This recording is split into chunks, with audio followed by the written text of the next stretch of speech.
Okay then folks, so we're going to look at Dawn Fisher, which is example number 1.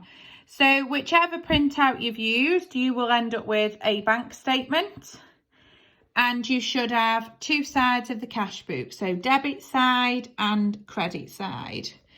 If it helps you, label your cash book. So debit side is money coming in, credit side is money going out, so that it reminds you what you're doing. And your bank statement in this one clearly tells you what's out and what's in. So you can see here that your bank balance at the end is 986.50 credit. So that means credit, it's written in the eyes of the bank.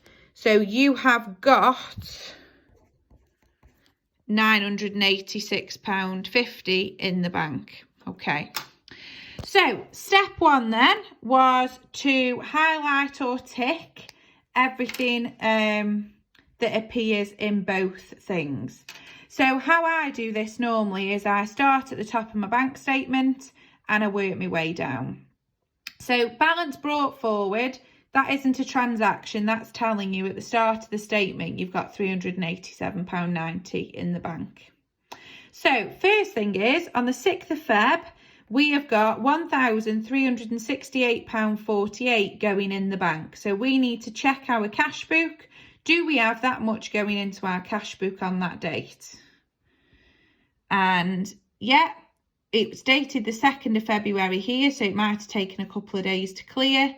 But yeah, that's right. So I'm going to highlight it in my cash book, highlight it on my bank statements. Okay, and it's up to you. You could do all the ins and then all the outs. It's up to you. Next thing then, 9th of Feb, we've paid a cheque, 103568 as the cheque number, and it was for £524.71. Credit side of the cash book, £524.71, correct cheque number. So highlight it, highlight it. Okay. So if you just want to pause me now, or if you want to carry on watching whilst I go through them, that's absolutely fine. But I'm just going to whiz through now and highlight the ones I can see.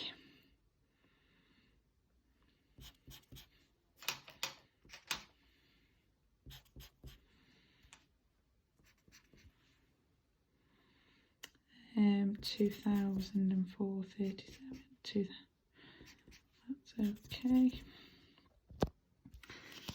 Okay,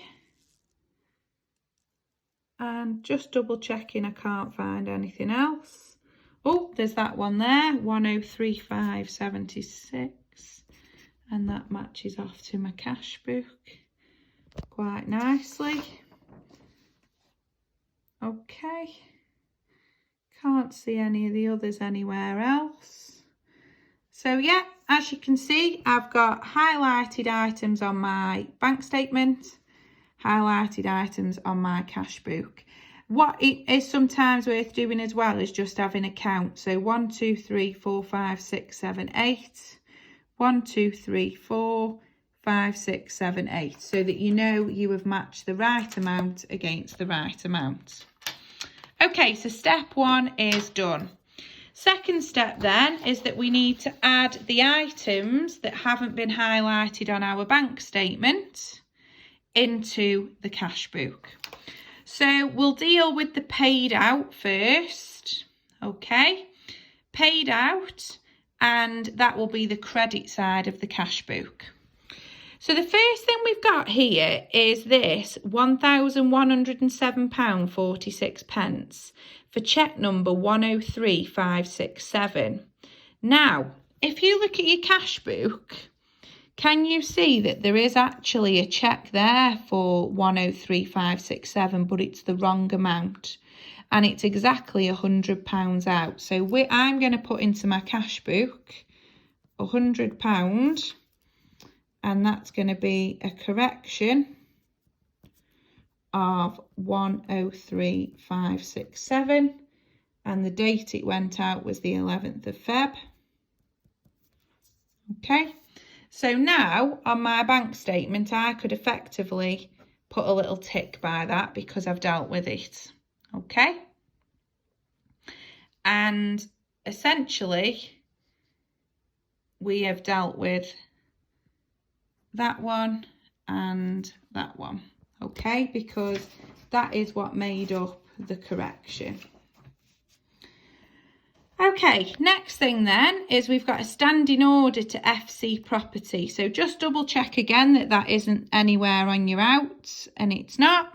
So we need to put this one into our cash book on the credit side. So 18th of February, standing order to FC Property, and it's for £400. Okay. Again, I can tick that off now in my cash book because I've dealt with it over in, tick it off on my bank statement because I've dealt with it. So are we happy now that everything in the paid out column has been dealt with? So now we need to look at this paid in column. Okay, so in the paid in column, the first thing that we haven't got is on the 11th of Feb is £208.34 coming in. So if I just double check on the debit side, I haven't got that anywhere. So I do need to add that in. So 11th of Feb, and it's a counter credit. Okay. So again, I can tick that off now on my bank statement. That's been dealt with, that's been dealt with. So now it's this bank interest. Again, double check, is it anywhere else on the debit side? No. So I'm going to add that in. Bank interest, which is on the 28th of Feb. Okay. Tick off my bank statement. So everything on my bank statement now has been dealt with, and I have updated my cash book. So we've done step 1, we've done step 2. The next step then is to balance our cash book. Now imagine folks, just like before, this is a massive T account. So I am going to draw, sorry my paper's moving and I'm trying to hold my video. Draw a T account. So you need a total for the debit side and a total for the credit side. Now, just like in Art Attack, here's one I prepared earlier. I can tell you that if you added up the debit side, it totals £6,104.22. And I can tell you if you totaled up the credit side, it's £5,795.90. So if we put that into our T account, 610422 on the debit side, 5795.90 on the debit side, and I asked you to balance it, hopefully